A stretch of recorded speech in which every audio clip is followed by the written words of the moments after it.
તમારી સાથે પણ આવું બનતું હશે કે તમારી કારનું ફ્યુલ લીડ કવર ખોલવા માટે અંદરથી તમે નોબ પુલ કરતા હશો પણ તમારું આ કવર નહીં ખુલતું હોય, અને આ પ્રોબ્લેમ લઈ કોઈ ગેરેજમાં ગયા, આનું લોક બગડ્યું છે, નવું નાખવું પડશે, 3000 રૂપિયા થશે.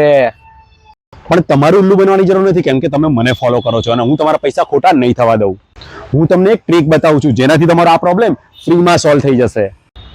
પહેલા તમારે એક પતલી પટ્ટી કે ફૂટપટ્ટી લેવાની છે, એને જે આ ફ્યુલ કવર છે એના મિડલમાં તમારે રાખી અને અંદરની તરફ પ્રેસ કરવાની છે આ રીતે, એટલે તમારે આ કવર ખુલી જશે.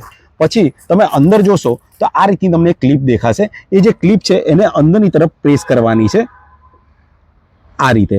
એનાથી થશે શું કે આ પટ્ટી છે એ બોડીને ટચ થશે અને બહારની તરફ કવરને પ્રેશર કરશે. તમે આ જોઈ શકો છો આ રીતે, જેથી નોબ ખેંચતા પેટ્રોલ કવર ખુલી જશે.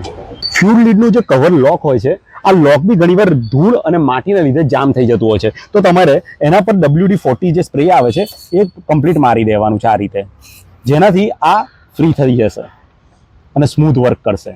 હવે તમે જોશો પેટ્રોલ લોક ખેંચતાની જોડે જ કવર ખુલી જશે અને જે લોક છે એ બી સ્મૂથલી વર્ક કરશે.